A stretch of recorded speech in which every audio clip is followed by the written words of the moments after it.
Today is April 23rd, 2021, which means it's Derelict Friday. Hello, fiendlings, how the hell are ya? I've been kicking around the idea of some stories loosely related to each other that all involve suits like what the SFMC wear. However, it's not restricted to those specific suits, and shows some of the evolution via a long interstellar war.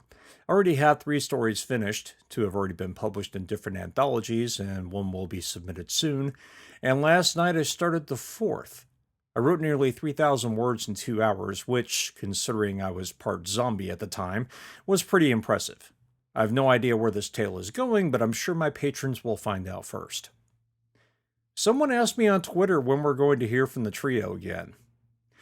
I was going to ask which trio and then realized this person must not be listening to the podcast. So, yeah, if you know some folks who don't realize the 4th and final installment of Derelict is currently airing, do me a fave and let them know. For those of you just joining us, welcome. Now go back to the beginning of the damn series. With that, I'm going to get back to my day. Be safe, have a great week, and we'll talk again real soon. Here's episode 21 of Derelict, Trident. Chapter 34. Dunn felt better. Whatever Oakes had shot him up with had stabilized him for the moment. At least it no longer hurt to think. The headache had become less like a nuke going off in his skull and more like a rolling wave of thunder. Oakes's face was far too pale. That let Dunn know just how bad he must look. He raised his head to the ceiling. Black? Yes, Captain. Lieutenant Oakes should check the logs to verify, but I believe I know where the attack came from. He traded a look with Oakes. Where?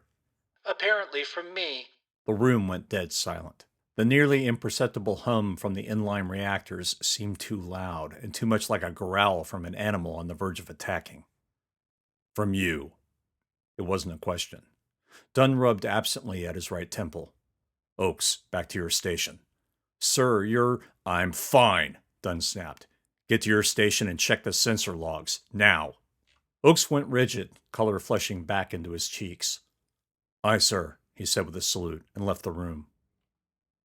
Dunn watched him go and couldn't decide if yelling at one of his officers had made him feel better or worse. Black? Yes, Captain. What the fuck is going on? I am in contact with the trio. The world seemed to skip a beat along with his heart. The trio. They're online? Yes, Captain. I received a ping from them 297 milliseconds before the block attack. They want to talk to you. Now he was rubbing both temples. The machines that had sent he and his crew headlong into disaster wanted to talk to him. He suddenly wished they had real bodies so he could blow them apart one by one with a flechette pistol. Put them through. Black paused. Captain, there is something I think you should know first. An icy chill scraped down his spine. The new Black had a cadence to her voice when she was about to tell him something he didn't want to hear. Go ahead. They are the trio, but they are not the trio you know. What the void does that even mean, Black? If you hadn't recently been block attacked, I would show you. It would be much quicker. Dunn clenched his fingers. Tell me, short version. I believe the trio have lost most of the past few weeks, perhaps more than that. Perhaps decades. Decades? That shiver returned. Why do you think that? They shared their sensor logs with me. The period between our departure and whatever happened here are missing, but that's not the worst of it. Oh, good. What could be worse than that? Sir, it appears as though their personalities have been reset, perhaps even to their installation or shortly thereafter. They don't even know who the commanding officer of the station is. Dunn slumped back in his chair. Black? Yes, sir. Did you attack me? Not that I'm aware of, sir. Quantum personality disorder, he thought. A sentient AI that became divided in personality was technically capable of hiding data from itself, as well as creating autonomous programs without the main personality's knowledge. Rare, but it happened. As far as he knew, no one seemed to understand what caused it, let alone how to detect it. The military had only suffered a single instance of it, and that had been several years ago. Dunn grimaced. That was one particular mission he'd rather forget. What else did you learn from their sensor logs? The station has suffered severe damage in multiple areas. However, unless their cameras are lying to them, the trio has found survivors. Dunn practically shot out of his chair. Survivors? Yes, Captain. The hollow displays came to life, a model of Trident Station floating above the table. The habitation rings were highlighted in multiple places. Med bays. Dunn stifled a laugh. Figures. Sir, what are your orders? The lights dimmed for a moment before coming back to full. What the void was that? Power surge, sir. Black said. The emergency reactor is running low. The number of humans in stasis is quickly draining what remains of our fuel supply. Dunn ground his teeth and pointed at the screen. Can you guarantee me those are accurate? I don't understand, sir. What I mean, he said slowly and softly. How can I trust your assessment if you're... You can't. Black said. Nor can I. The room went silent again.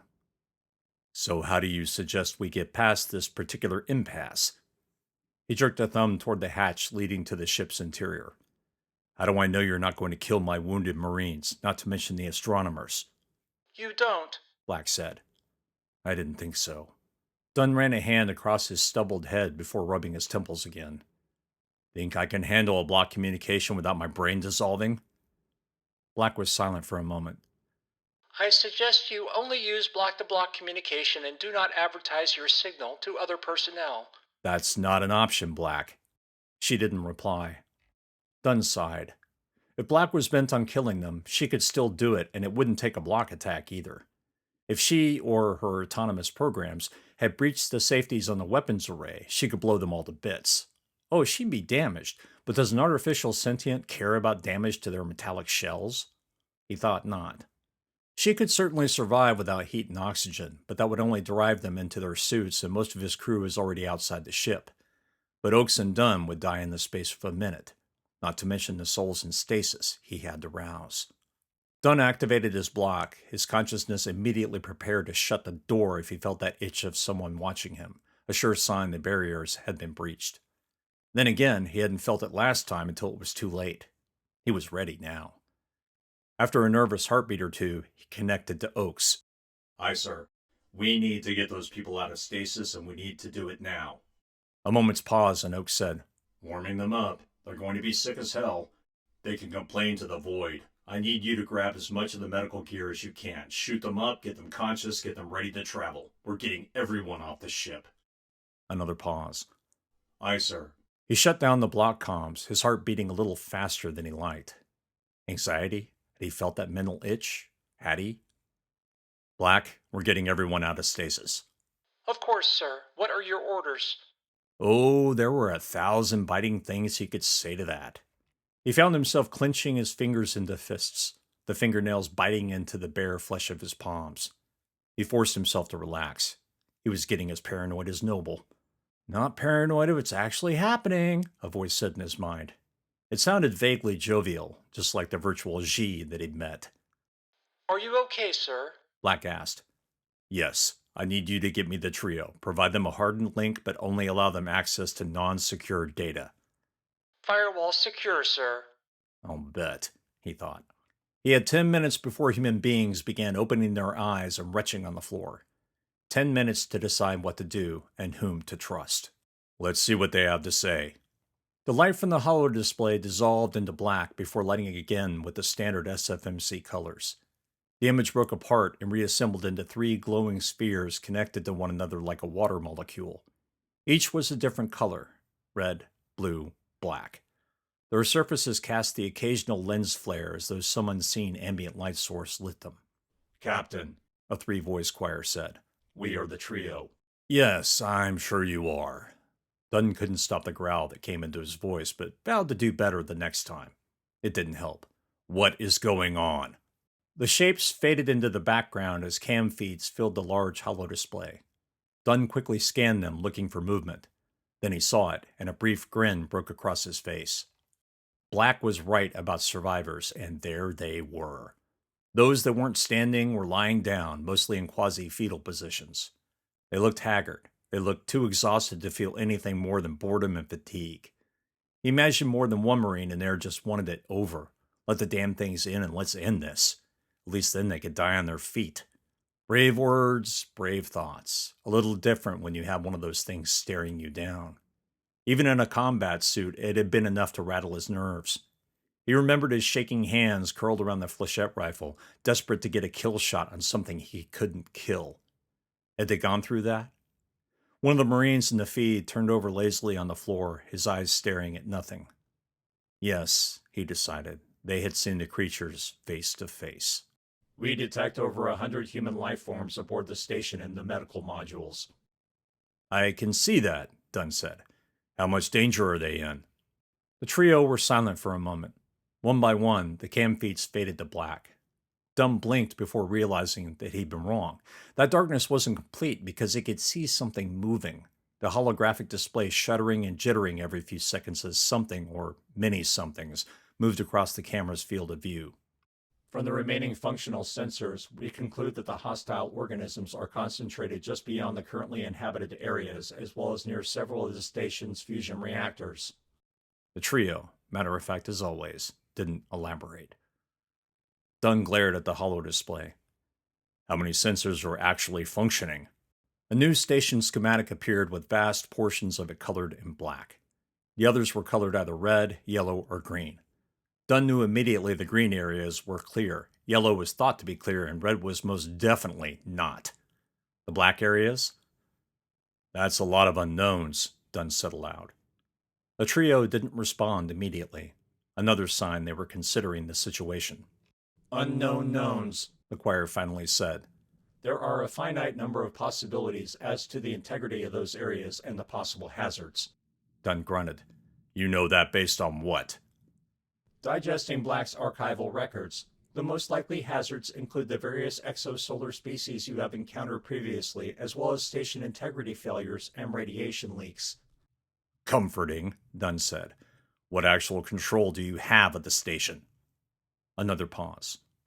We have control over several autonomous systems, but do not possess access to the reactor systems on Trident Station. Comms. There are no communications to monitor at this time. He raised an eyebrow. But you're still listening.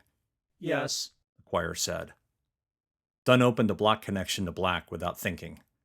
Yes, Captain. Do you have access to the station logs? Yes, Captain. Were they affected by the wave from Pluto? Yes, Captain, Black said a third time. He disconnected from his block and stared back at the station schematic. What happened here? We don't know. The choir had diminished again, a single voice overriding the other two, or perhaps stepping forward was the right turn of phrase. Dunn knew at once it was Portuna's again. According to runtime reports, we have been online for less than 10 solar minutes. Dunn opened his mouth to say something and stopped. Black had said they'd been more or less reset, but he hadn't realized exactly what that meant. You have no memories of this event. No, the voices said. We have logs, we have reports, we have no memories. The fuck is going on here? Dunn said to no one. Who is in charge of the station? Portunas asked. Dunn sighed. Colonel David Hayes is the current commandant of Trident Station. No, he is not. Portunas's voice was once again part of the chorus. Additional data is now available. You are named as being in charge of Trident Station. What? Captain Dunn commands Trident Station. Black, what the void is going on here? According to the trio's records, Colonel Hayes is listed as MIA. There are no other senior officers for the trio to interface with apart from yourself. He broke the connection again and stared at the holo display. In charge, not in charge, it was just noise. He had to get his casualties and the scientists to safety. After that, well, that was the question, wasn't it? He could practically hear Gunny growling in his mind. That's to worry about later, sir. Don't borrow trouble. Dunn grinned in spite of himself. Okay, plot me a path to the medical bays. Give me something with the least potential hazards.